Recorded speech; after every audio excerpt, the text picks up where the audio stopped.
प्रिय धम्मबंधूंनो आणि भगिनींनो, आज आपण बुद्ध धम्माच्या अत्यंत महत्त्वाच्या विषयावर चिंतन करणार आहोत. विषय आहे पंचशील म्हणजे काय. मित्रांनो, धम्म म्हणजे केवळ पूजा, प्रार्थना किंवा विधी नाही. धम्म म्हणजे आचरण, आणि या आचरणाचा पाया आहे पंचशील. पंचशील म्हणजे नेमकं काय समजून घेऊया आपण. बुद्धांनी मानव जातीतील दिलेली 5 असे नैतिक नियम म्हणजे पंचशील. ते नियम पाळले तर आपले जीवन शांत, आनंदी, सुरक्षित, परिपूर्ण होत असते. जाणून घेऊया पंचशीलीचे महत्त्व. पंचशील, पहिलं पंचशील आहे प्राणी हिंसा टाळणे.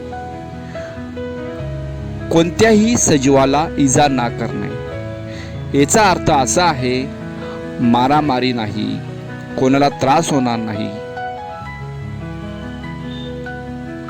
प्राणी मात्राविषयी पाण्यात राहणारे, हवेत राहणारे, जमिनीत राहणारे प्रत्येक जीवावर ज्याला जीव आहे त्याच्याविषयी असलेली करुणा, दया ठेवणे म्हणजे पंचशील. आपण करुणा ठेवली तर समाजामध्ये शांती निर्माण होते. दुसरं शील आहे चोरी ना करणे. मी इतरांची वस्तू चोरून घेणार नाही किंवा चोरणार नाही. ना मागता कुठलीही वस्तू घेणार नाही.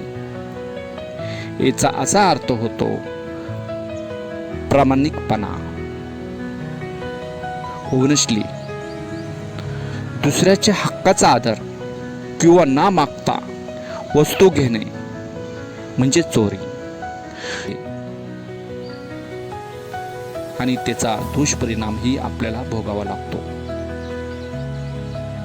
म्हणून चोरी ना करणे, प्रामाणिकपणाने आपलं जीवन जगावे, त्यानेच मन शांत राहते. तिसरा नियम आहे काम दुराचार टाळणे म्हणजे व्यभिचार टाळणे. म्हणजे मी चुकीचं लैंगिक वर्तन करणार नाही, मी व्यभिचार करणार नाही, परस्त्रीविषयी व्यभिचार करणार नाही, सगळ्यांना माता समान दृष्टिकोनातून बघणार. नात्यामध्ये प्रामाणिकपणा, इतरांचा सन्मान, आदर, त्यामुळे कुटुंब आणि समाज सुरक्षित राहतो. चौथा नियम आहे खोटे ना बोलणे. मी खोटे बोलणार नाही. याचा असा अर्थ होतो सत्य बोलणे, विश्वास ठेवणे. खोट्यामुळे आपसात भांडणं होतात, खोट्यामुळे नाती तुटतात, समाजामध्ये वाईट परिणाम भोगावा लागतो. सत्यामुळे नात्यामध्ये मजबूतपणा येतो, आणि खोटं बोलण्यामुळे त्याचाही दुष्परिणाम आपल्याला भोगावा लागतो. 5वा नियम आहे मद्य टाळणे. मद्य आणि नशा करणार नाही. याचा असा अर्थ होतो मनावर नियंत्रण ठेवणे, चुकीची संगत करणार नाही, जेणेकरून मद्यपानाची सवय लागते. चुकीचा निर्णय टाळणे.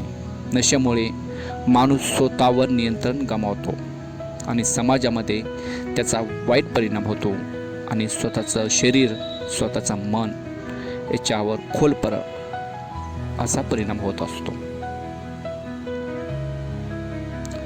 मित्रांनो, हे आहे 5 नियम.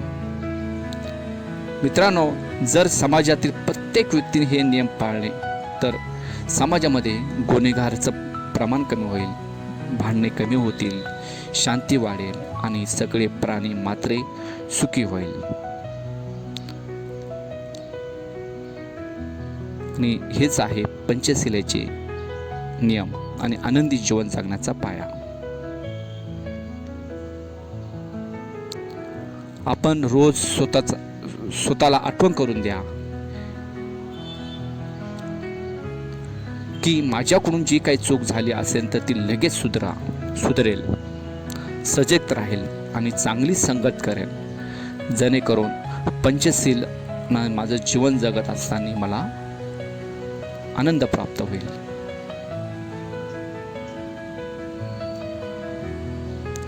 प्रिय मित्रांनो, पंचशील म्हणजे नियम नाही, तर ते जीवन जगण्याचा मार्ग आहे.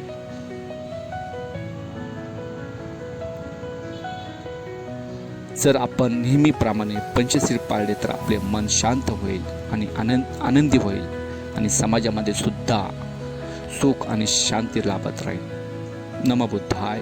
जय भीम.